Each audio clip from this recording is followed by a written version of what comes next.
Hi, Terry. Dr. Borlotti here. I thought I'd give you your feedback comments through this little audio video thingy that I am known to do from time to time. So let's begin. First off, excellent paper, excellent first draft. But as I go through this, you will see that you have one recurring error over and over and over and over again. And if nothing else, you're consistent. But here we go. First of all, you don't need to label this thesis. You can just get rid of that. Put a comma inside the quotes there. And this is another comma here. And watch this film from here with the other birds. This is just a fragment. I need to put that in a complete sentence. I've added this for clarity, and you need a comma there after says. All right. His name in the movie, his nickname is Jeff, so just use that. Here it is, Jeff's possessive, right here.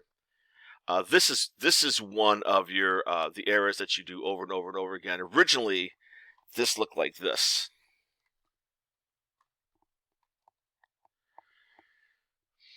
And that makes this a fragment. But if you change this to a comma, and this becomes a dependent clause, it's no longer a fragment, it becomes a dependent clause. And it's not a comma splice, because this is not an independent clause. This is not a standalone sentence. This is a dependent clause, so a comma is fine there. Like I said, what you had was this. And you make this mistake all the way through this paper. So that mistake being you end the sentence and you follow a complete sentence with a fragment.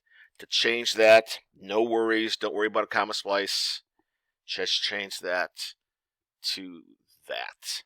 Once again, his name is Jeff. Same thing here. Add a comma, lowercase a. It's not a comma splice. It's absolutely an acceptable way to write these sentences. Jeff, I added the word whereas and a comma for clarity. Same thing here, comma, and I added this for clarity. Misspelled here. Same thing here. I added that. His initials are LB, and they need to be separated, space and periods. L period space B period space. Jeff. Once again, you had that comma error there. I got rid of the word because, since you don't need it, I just added in reality there. Now, this I put in blue because I think you're kind of contradicting yourself. You write, in reality, despite her intelligence and sophistication, and here are your words, she can't outwit the man. She can surprise him, but not outwit. That I don't, first of all, that's contradictory. And second of all, I don't think that's true because I think Lisa does outwit Jeff. And I will explain that further on down in this paragraph. Alternative future, I know what you mean, and I think this is okay. I actually sort of like that, so you can put that back to black. Another thing here is you ended the sentence here with a period, capital I in the garden. Just cut in pieces and put her box in a box. You don't need the comma. I added this. She isn't punished as severely as Mrs. Thorwald, but still she is punished, beaten and shaken around.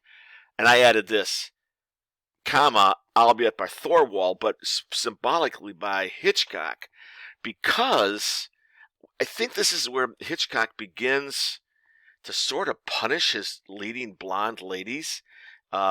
She's not beaten up by Jeff, who's a love interest. She's beaten up by Thorwald, who I think is a stand-in for Hitchcock, since Grace Kelly refused his advances. He's symbolically having Thorwald beat the hell out of her. And you don't need this sentence here because I rewrote it down here. Consider this at least. Please consider it. Because you wrote here that at the end, despite Lisa's changes, she is seen reading a magazine. because women are naturally liars and deceivers, I think you missed the interpretation or the correct interpretation here. At the end of the film, yes, Lisa is seen wearing a magazine, but she also sits there and puts down what she's reading and brings up a fashion magazine. This might suggest that she's falling back into her stereotype, but in reality, when she smiles, she suggests to us that she knows that she really has changed. And Jeff may not realize it yet, but she did change, and she is capable of being spontaneous. Jeff is too dumb and self-unaware to realize it. So I added this. At the end of the film, Lisa appears unchanged as she is seen reading a fashion magazine, suggesting that women naturally revert to their own stereotype. But Lisa's wry smile suggests that she only appears not to have changed, but really she knows she has won because she showed Jeff that she can change. He is just too unaware to realize it. I don't think that this goes against your thesis. I think it actually helps you with your interpretation of the women, specifically Lisa. Just think about it anyway. Add the word about. You don't start with and here, just start with Scotty. Once again, one of those comma errors. Furthermore, comma, despite, comma, being invalid, comma, they. One of those comma errors again. And thought maybe should add a question mark here. Who is so enthralling that a woman is willing to change everything about herself just for his affections? Question mark. Here's another comma. Error. Misspelled. Misled. There's another one of your comma errors. You must have missed class the day that they went over commas, because your content, of course, is always just brilliant. But your commas, boy, it's terrible. Comma error, comma, down, doobie-doo, down, comma. Jeez. Protagonists misspelled. This comment is awesome. Regina George from Mean Girls. That's like the best comment ever. Anyway, I put it in a comment balloon, and you know how to get rid of these comment balloons, right? You just open it up, right-click on the balloon, on the white part, and hit delete comments. Okay? But I just had Regina George. I'm so sure. Here's one of your multiple comma errors, which I fixed. Add the word is, misspell there. I rewrote this too. Marion Crane receives perhaps the worst treatments, which is in line with her crimes. I agree. Marion is duplicitous, blah, blah, blah. Natural, she must be punished for this accordingly. This could, once again, like in Thorwald in Rear Window, this could be Hitchcock subconsciously doling out punishment. Marion is the adulterer. Hitchcock in real life tried to get women to commit adultery, but they wouldn't do it, so he's sort of symbolically punishing his actresses.